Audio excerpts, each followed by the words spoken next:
presidente Bolsonaro se manifestasse a favor da Ucrânia na visita que vai fazer a Moscou no mês que vem.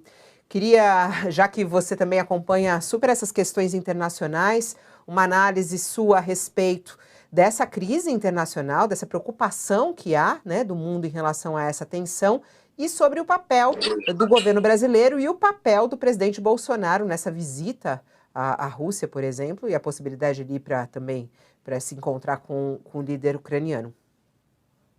Outro dia, ouvindo o embaixador Roberto Abdenur, que foi embaixador em Pequim, em Berlim, em Washington, ele disse uma questão bem interessante de que essa é uma questão que ambos os lados têm as suas razões, e algumas vezes boas razões. Então, é um assunto complexo, complicado, que tem de entender o período antes da criação da União Soviética, né, que formou o país que acaba se dissolvendo, essa unidade em 1991, né, com problemas anteriores que vêm do século XIX. A Ucrânia, durante muito tempo, ficou sob domínio, parte dela da Polônia, parte do Império Russo, na época do czarismo, parte do Império Austro-Húngaro, que deixa de existir com o final da Primeira Guerra Mundial em 1918.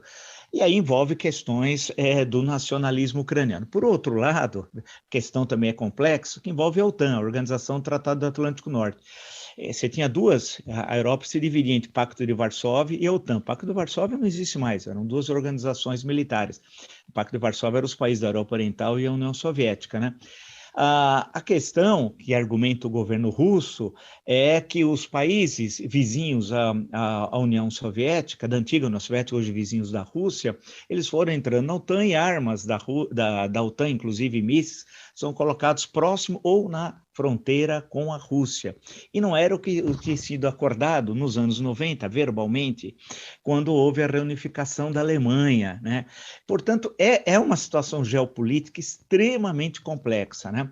A Ucrânia teme também invasão de tropas russas, por outro lado, já há uma parte na região leste da Ucrânia, uma região, quase que uma província independente, próxima a Donetsk, ali que tem um time muito conhecido chamado Shakhtar Donetsk, que brasileiros jogaram lá, que hoje, inclusive, manda os seus jogos na capital da Ucrânia e não mais lá, que já está sob domínio, na prática, sob domínio russo, né? Duas áreas, duas províncias.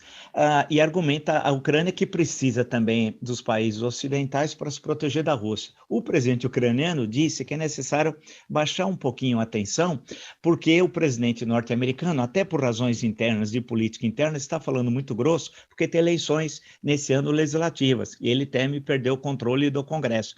E é comum nas eleições norte-americanas você começar a identificar um inimigo externo, desviar a atenção política, né, buscar um apoio popular no período pré-eleitoral com alguma ação militar. No caso, se isso ocorrer com a participação dos Estados Unidos, será absolutamente irresponsável. E o presidente ucraniano tem alertado para isso. Olha, vamos conversar, vamos diminuir a tensão.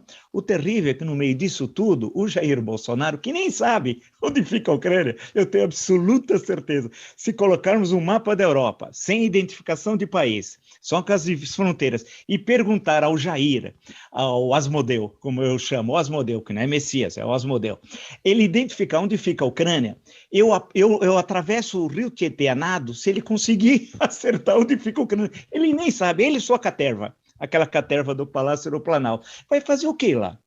Que declaração ele vai dar? Oral. Ele vai assinar alguma declaração escrita? Vai comprometer o Brasil numa questão que não é nossa?